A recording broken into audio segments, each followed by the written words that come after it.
Jóvenes, buenas tardes.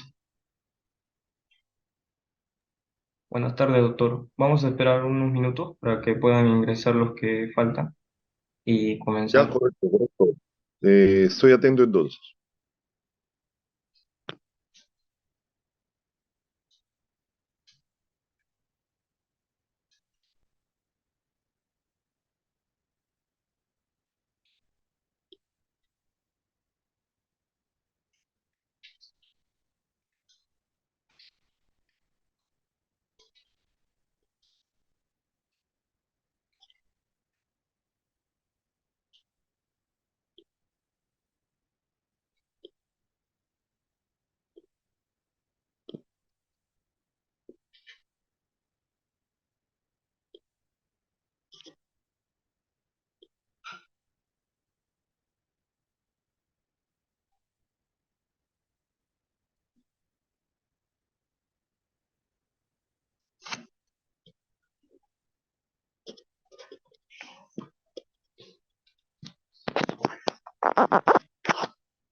Profesor, ¿puede escucharme? Sí, ¿cómo estás, Natalie? Encantado de saludarte. Buenas tardes, profesor. Muchas gracias por su tiempo. ¿Ya podemos empezar? ¿Está preparado? En el momento que ustedes consideren. Ya, a ver, unos minutos para que mis compañeros también puedan Sí. conectarse. Al parecer mi iluminación no es muy buena, creo. Sí, a ver. A ver, déjame intentarlo.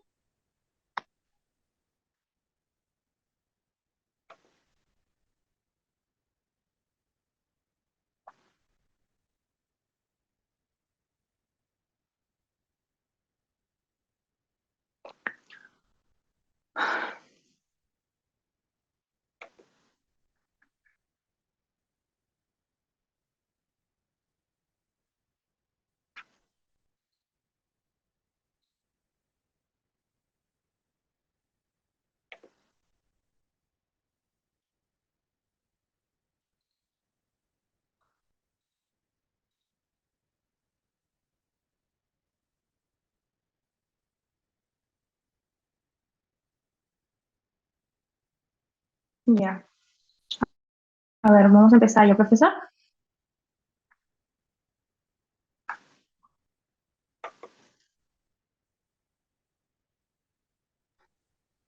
No He le puedo tratado. escuchar, profesor. Sí, sí, sí. No, no tengo una buena iluminación porque tengo una ventana aquí atrás, pero que bueno, ya ni modo. Estamos aquí. Bueno, estamos aquí. Bueno, buenas tardes con todos. Buenas tardes con usted, doctor. En nombre de mis compañeros, muy agradecidos de su participación y de que pueda darnos el tiempo para participar de este webinar, que es acerca de la ética, virtud o debilidad del abogado. ¿Sí? Entonces, vamos a empezar presentándolo a usted. Yo sé que usted tiene una carrera muy extensa en cuanto a derecho. Nos ha informado acerca de sus múltiples facetas, como usted como abogado, como presentador, partícipe del funcionario público. Muy agradecido por su tiempo, vale recalcar, ¿sí? Eh, informar, informarles a todos que este es un webinar acerca de ética y cómo como abogados o estudiantes de derecho estamos en constante la ética, la moral, hasta dónde llega nuestra participación en cuanto a los tratos que damos con nuestros clientes, asimismo con en salas de audiencia con otras personas y cómo todo esto influye al tener nuestra moral y nuestra ética partícipe en nuestro día a día y qué es lo que podemos rescatar y cómo podemos hacer uso de eso, ¿sí? Ahora le voy a dar paso a mi compañero Álvaro para que continúe. Sí, muchísimas gracias. Bueno, buenas tardes en primer lugar y saludar al experto Eduardo Andrés Mejía García, quien hoy nos va a ayudar a entender estos aspectos de la ética de un profesional en derecho, ¿no? Y también saludar a los organizadores y también a las personas que han asistido a este webinar. Igualmente agradecer a nuestra Universidad César Vallejo, quien nos ha dado este espacio, esta iniciativa, es que es un espacio de diálogo para obtener mejores ideas de repente, ¿no? Porque hablaremos de la importancia de tener ética como abogado y de cómo en la actualidad esta se ve de repente afectada por diferentes causas y motivos, y entre ellos los perjudicados, quienes son los clientes o también nosotros mismos. Como futuros abogados, seremos los defensores de los derechos de las personas que en algún momento pedirán nuestros servicios. Hay que tener en cuenta siempre la ética profesional para poder tener una mejor experiencia de lo bonito de esta profesión.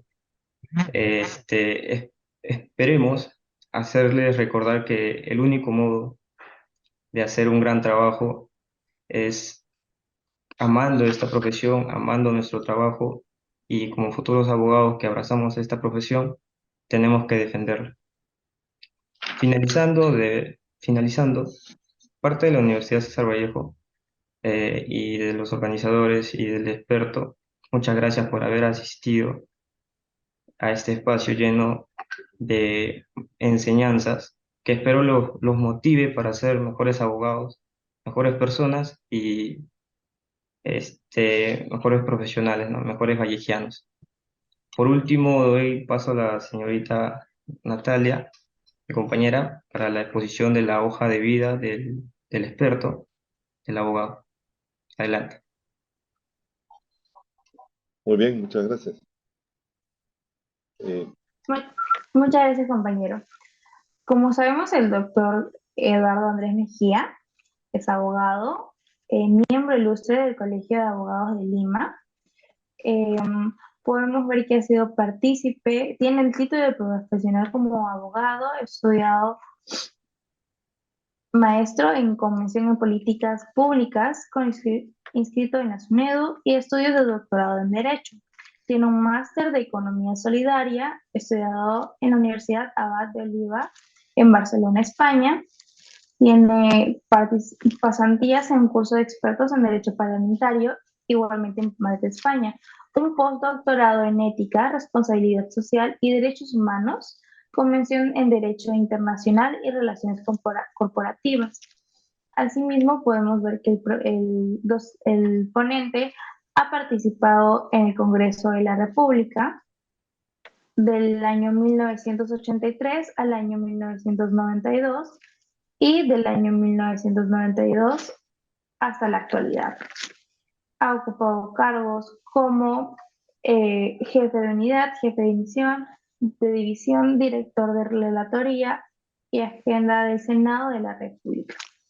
Igualmente, especialista parlamentario, encargado de Dirección General Parlamentaria. Ha sido conciliador extrajudicial y esos podrían ser sus menciones más importantes acerca de su carrera como abogado. Ahora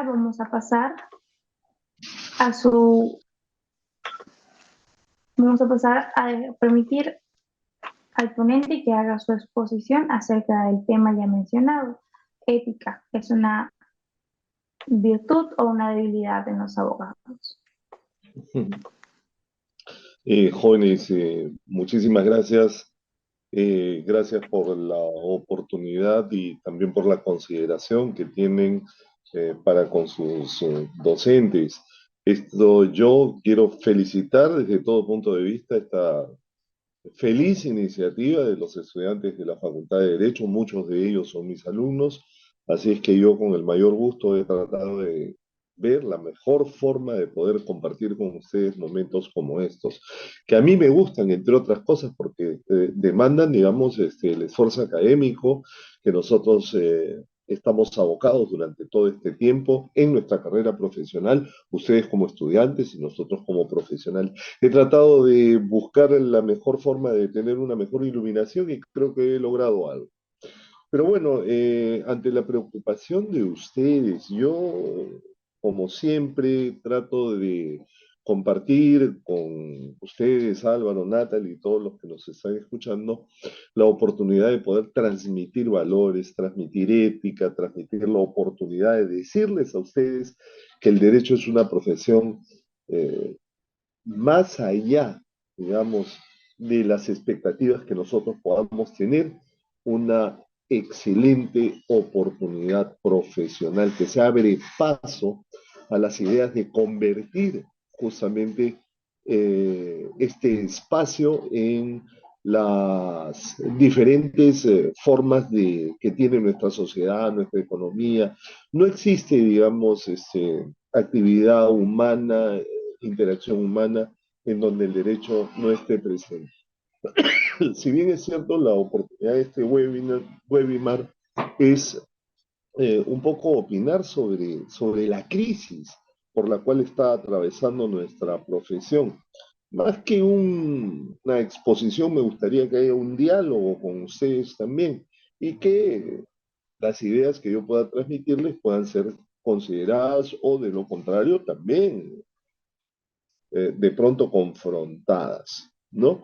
Mucho hemos hablado, digamos, de los aspectos éticos de nuestra profesión y el rol de nuestras facultades de derecho y su influencia en la configuración del sistema legal, del sistema institucional y sobre todo como piedra angular de nuestra democracia para poder justificar nuestra profesión y transformar de alguna manera las enseñanzas del derecho y cambiar la cultura que nosotros tenemos para mejorar nuestras instituciones, para mejorar nuestro ejercicio, para mejorar la democracia, para mejorar, digamos, la razón de ser de la gestión pública. Si bien es cierto, la carrera de Derecho es una de las más demandadas, una de las más pobladas de nuestro país, y por su dimensión, digamos, muchas veces se encuentra dentro del concepto de la precariedad del sistema, ¿no? Nosotros, digamos, cobramos una enorme relevancia dentro de nuestra sociedad, pero la cantidad de abogados que en estos momentos existen en nuestro país probablemente no justifiquen la demanda, ¿no? Es decir, hay demasiados abogados para una demanda que realmente a veces se hace un poco más difícil. Entonces, la competencia hace que de alguna manera también nosotros tengamos dificultades como para poder desarrollar ejercicios, ¿no? Ejercicios propios, digamos, de nuestros espacios, ya sea como egresados, ya sea como personas que estamos asumiendo casos complejos y que tenemos mucho énfasis en lo que determina nuestra profesión. Nuestro mercado está, digamos, no solamente relacionado a lo que es la práctica y el ejercicio del derecho. Nuestra práctica también está, digamos, relacionada al ejercicio privado, al ejercicio público, entre jueces, fiscales, procuradores, árbitros, abogados, en fin. Todos nosotros estamos comprometidos dentro de las prácticas que demandan la ética, la moral y la integridad dentro de nuestras organizaciones. Y tenemos que ser formados como profesionales de la Facultad de Derecho para poder ejercer de alguna manera con probidad. En todas las facultades se enseñan los conceptos, los procedimientos, las convicciones de la vida, la práctica legal, pero muy poco se incide, digamos, en lo que es la parte moral o la parte ética. En el Perú, el derecho se caracteriza por ser una profesión bastante práctica, pero que tiene que ser reflejada dentro de la formación que reciben todos los estudiantes. Como ustedes como estudiantes tienen que aprender de alguna manera no solamente a comunicarse eficazmente, de manera oral, de manera escrita, sino tienen que comprender, entre otros campos, entre otras razones, que para estudiar derecho tienen que de alguna manera también gozar a futuro de un prestigio. De la profesión de abogado tiene que ser una profesión muy respetada en el país en el momento de que tú tengas que graduarte, para que puedas disfrutar justamente no solamente de nuestra profesión, sino para que hagas un cambio social que te brinde la oportunidad de poder trabajar con probidad en los diferentes ámbitos de nuestra realidad social. En el Perú, definitivamente, nuestra carrera y tiene una larga data, una larga tradición considerada en nuestra sociedad.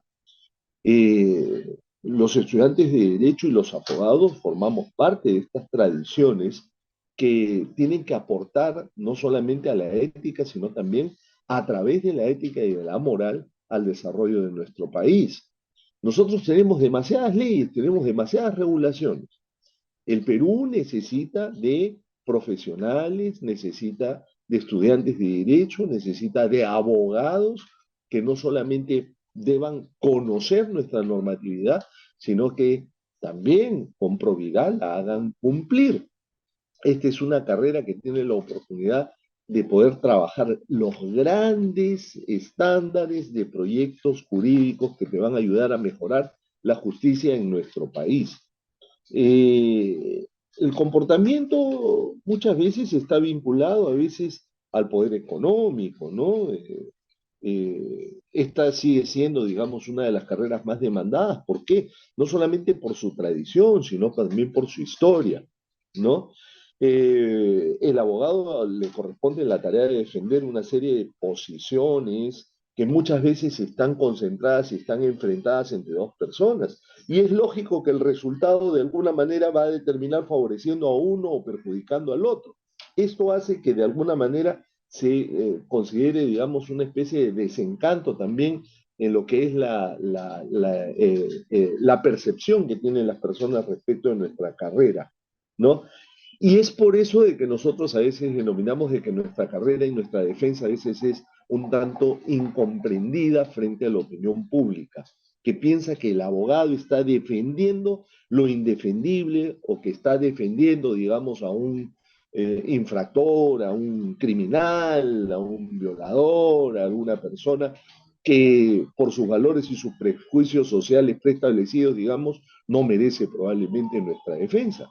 Pero nosotros estamos para eso. Un poco como que se ha señalado un poco la cultura del desprestigio.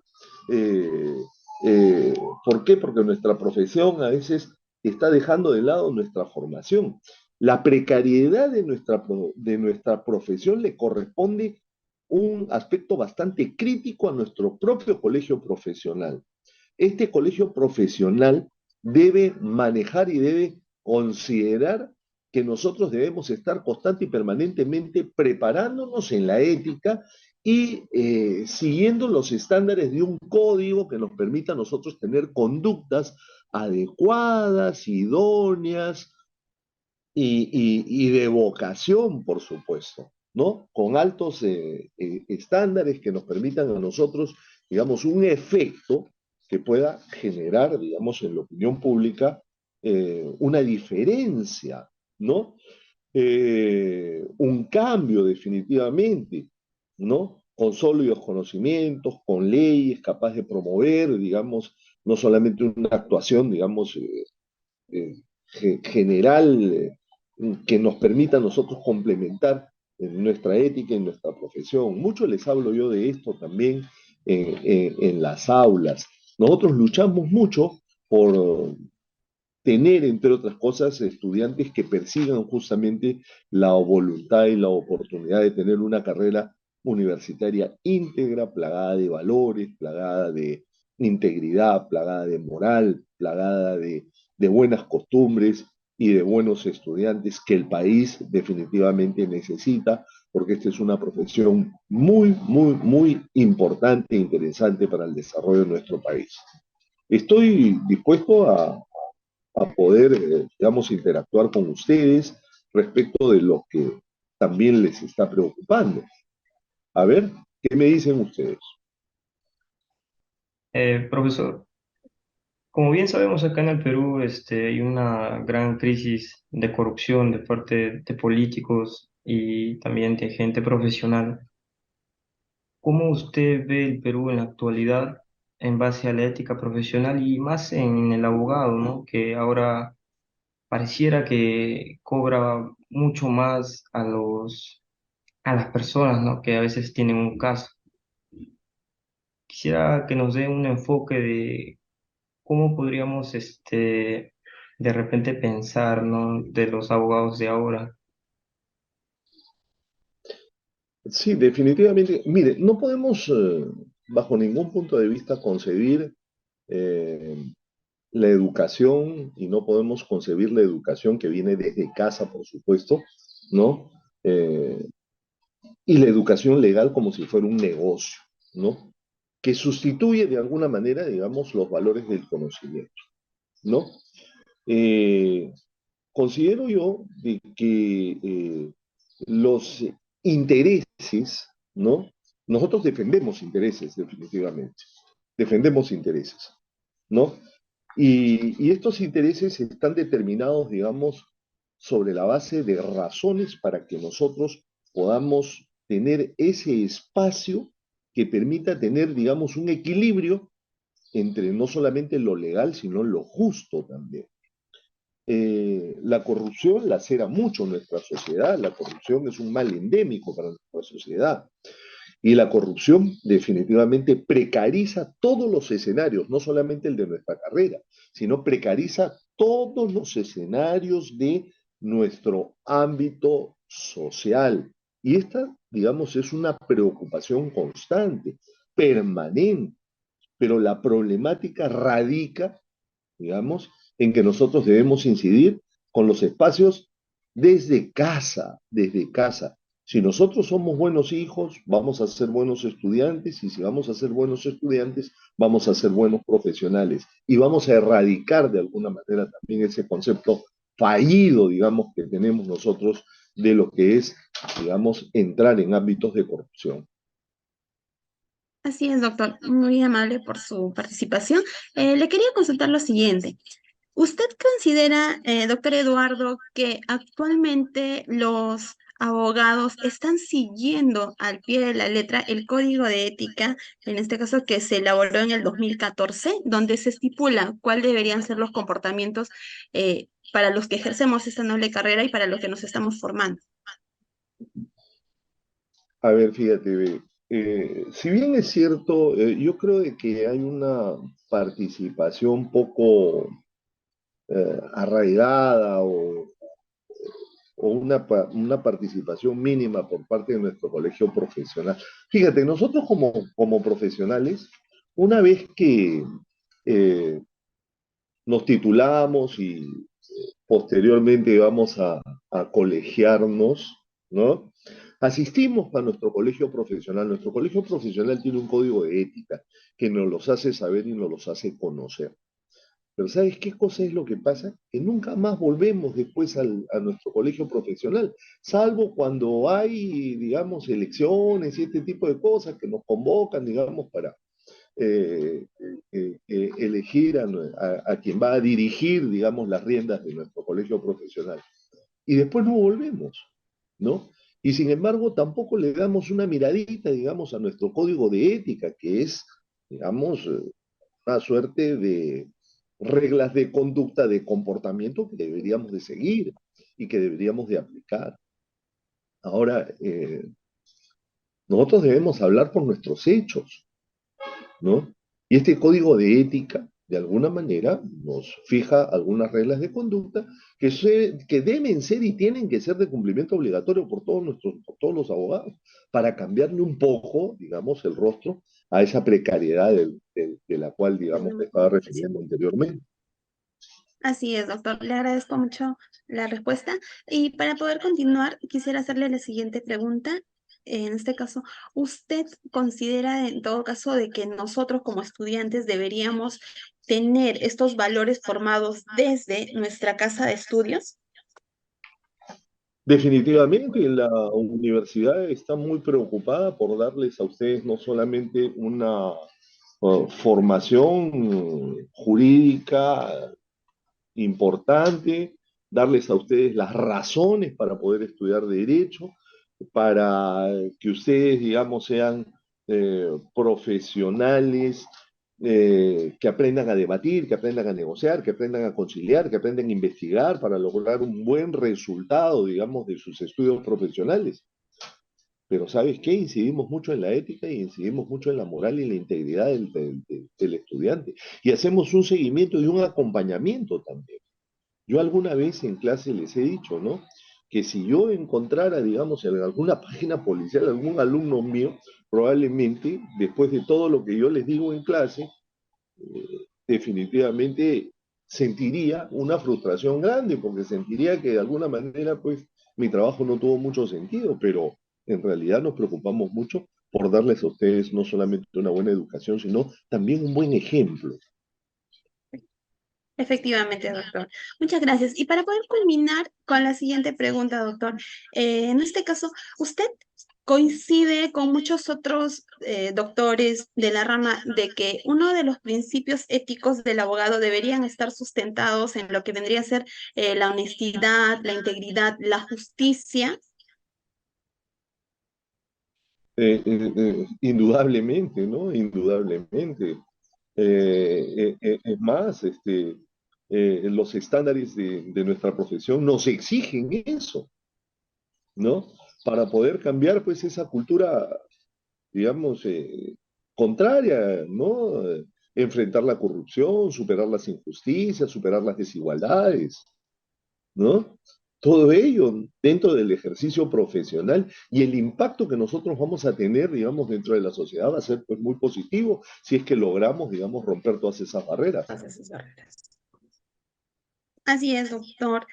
Le agradecemos mucho la participación del día de hoy.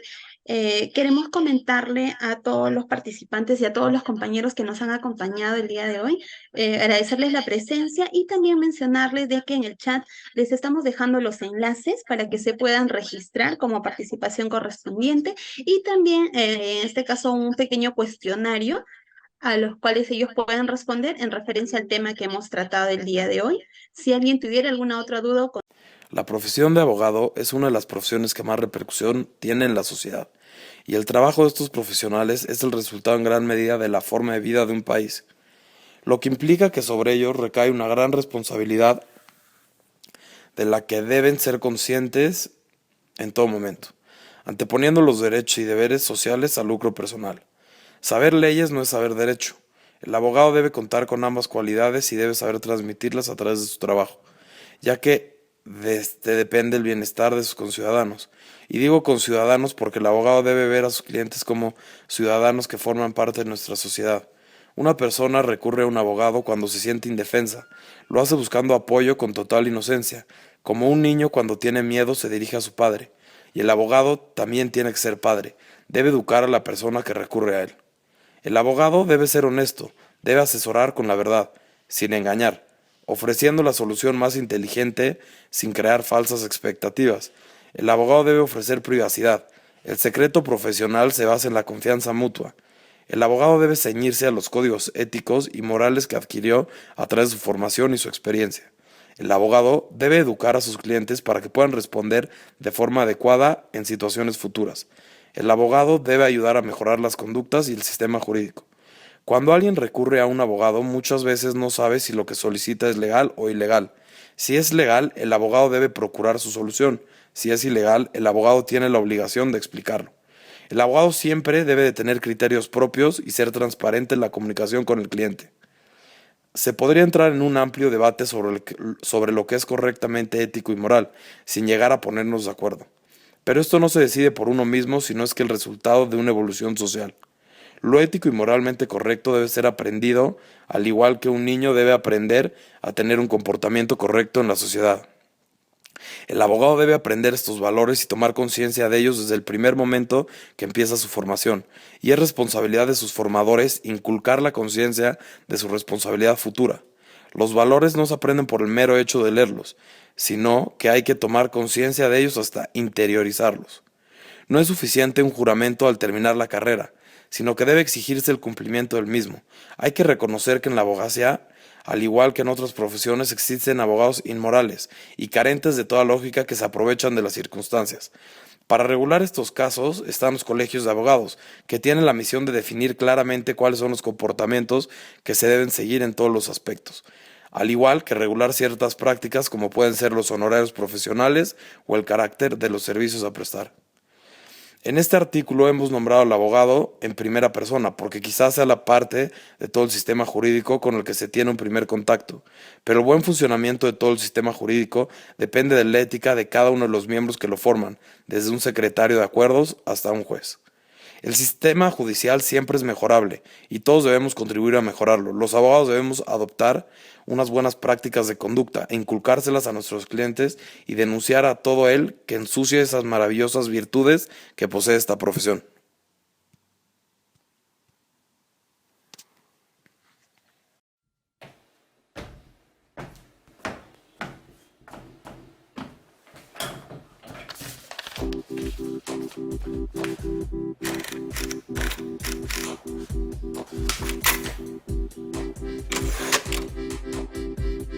Peruano. La pregunta sigue vigente hasta el día de hoy. ¿En qué momento se jodió el Perú? Hace décadas que buscamos la respuesta y siempre terminamos echándole la culpa a quienes nos han gobernado. Es más fácil decir que nuestro Perú se hundió por la reforma agraria de Velasco, porque el arquitecto no le dio importancia al terrorismo, por culpa del primer gobierno de Alan y su tren cargado de inflación e inoperancia económica, por culpa del autogolpe, los Vladivideos y la corrupción en el gobierno Fujimori, por culpa de los whiskies y la hora cabana, por culpa de la mayoría de la clase política que gobernó y gobierna el Perú y que sigue viviendo en el escándalo y en la corrupción. Pero por más que querramos deslindar nuestra responsabilidad por la crisis social que asfixia al Perú, compartimos demasiados hábitos que nos hacen muy parecidos a quienes culpamos y criticamos, porque aún creemos que la criollada se tiene que celebrar como si fuera parte del orgullo nacional. Somos vivos y por eso compramos facturas para pagar menos impuestos. Ganamos los trabajos no por nuestro esfuerzo o talento, sino gracias a una pequeña coimisión. Nos colamos en la fila para que nos atiendan primero. Aceleramos en ámbar y nos pasamos la luz roja, porque así llegamos más rápido. Somos tan vivos que si no encontramos estacionamiento, nos ponemos en el espacio azul reservado para las personas con discapacidad. Robamos la señal de cable, robamos electricidad y no nos consideramos ladrones. Reclamamos que haya justicia y se acabe la corrupción, pero le pagamos 5 soles a un policía para que no nos ponga papeleta o al juez para que abogue por nuestra causa. Jamás le damos el pase a un transeúnte en el cruce peatonal porque en el Perú, si no eres vivo, no eres nadie. Pero si somos tan vivos, ¿por qué le tocamos bocina al semáforo en rojo, como si este fuera a escuchar nuestra ansiedad? ¿Por qué tiramos la basura en la calle, como si la ciudad perteneciera a cualquiera menos a nosotros? ¿Por qué nos quedamos callados y no protestamos cuando el chofer de la combi no deja de cometer imprudencias? ¿Por qué estamos tan interesados en saber qué vedette trampea con qué jugador, en vez de conocer algo sobre nuestra historia, nuestra economía, nuestra literatura, o al menos saber cuáles son nuestros derechos más elementales? ¿Por qué sentimos que se nos hace un favor cuando un empleado del Estado nos atiende? ¿Por qué dejamos que un panetón sea el mejor argumento de un político para llevarse nuestro voto? ¿Por qué cuando alguien hace algo bien, decimos que parece hecho en el extranjero, como si eso fuese más meritorio?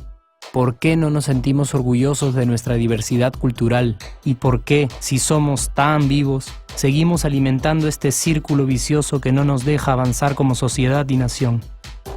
Es cierto que nuestros niveles educativos dan pena, y si queremos llegar a ser un país con posibilidades de desarrollo, se tiene que invertir en escuelas y capacitar a los maestros. Pero ¿de qué nos servirá una buena educación fuera de casa cuando dentro educamos a nuestros hijos dándoles el peor ejemplo? Es cierto que se necesitan medidas urgentes para frenar la ola de delincuencia y violencia que azota al país. Pero ¿de qué nos servirá pacificar las calles cuando en nuestros hogares la violencia física y psicológica parece haberse institucionalizado? Es cierto que se necesita una verdadera reforma judicial para que en el Perú se pueda hablar de justicia, pero ¿de qué servirá lograrlo cuando la mayoría de nosotros sigue avalando la ley del más fuerte, del más rico, del más vivo?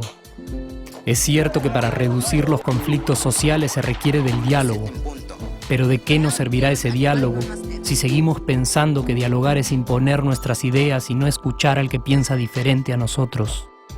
Es cierto que necesitamos mejores leyes de inclusión social y muchísimos más proyectos de integración. Pero ¿de qué nos servirán estas leyes y proyectos si hasta el día de hoy la publicidad peruana define nuestros estratos socioeconómicos por el color de la piel y a nadie le parece raro?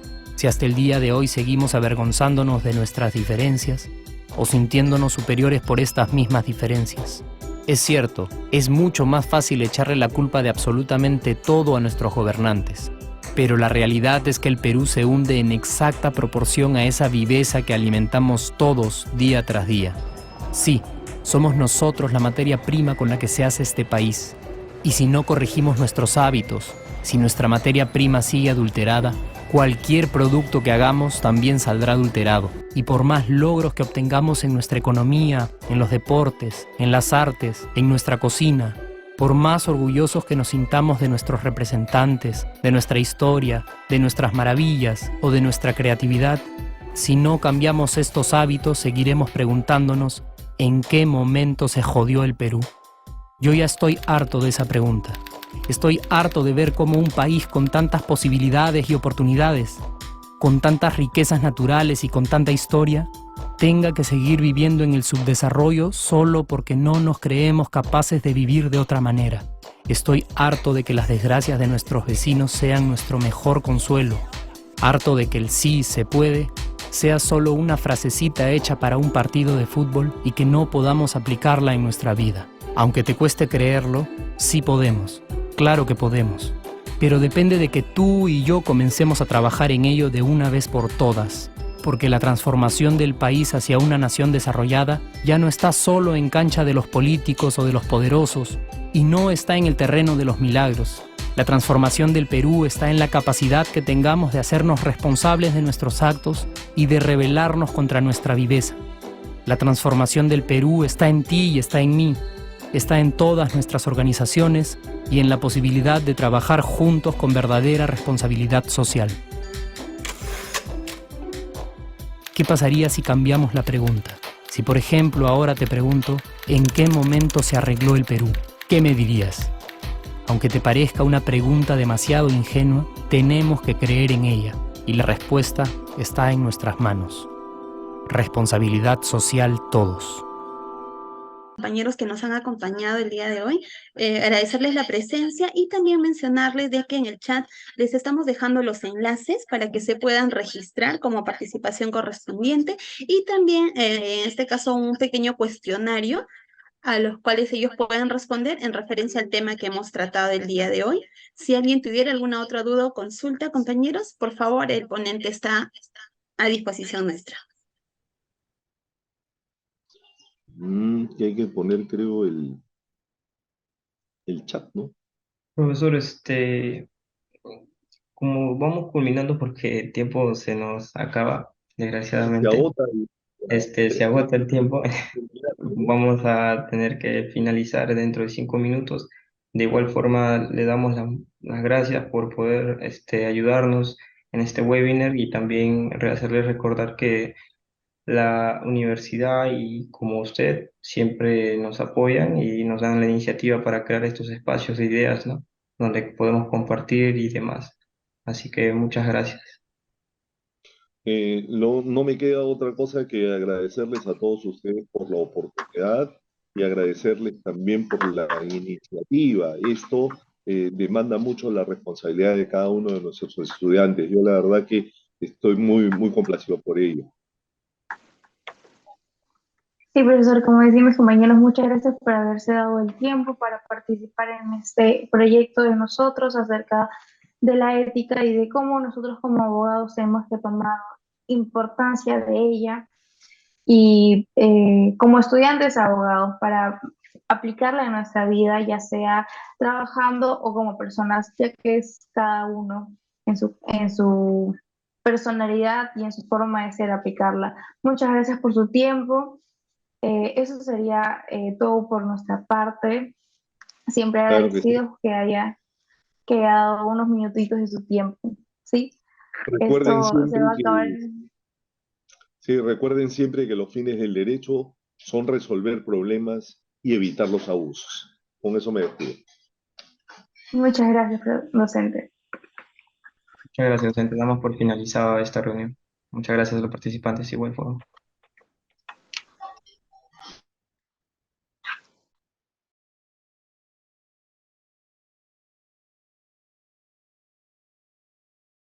Gracias, compañeros, a todos por su participación.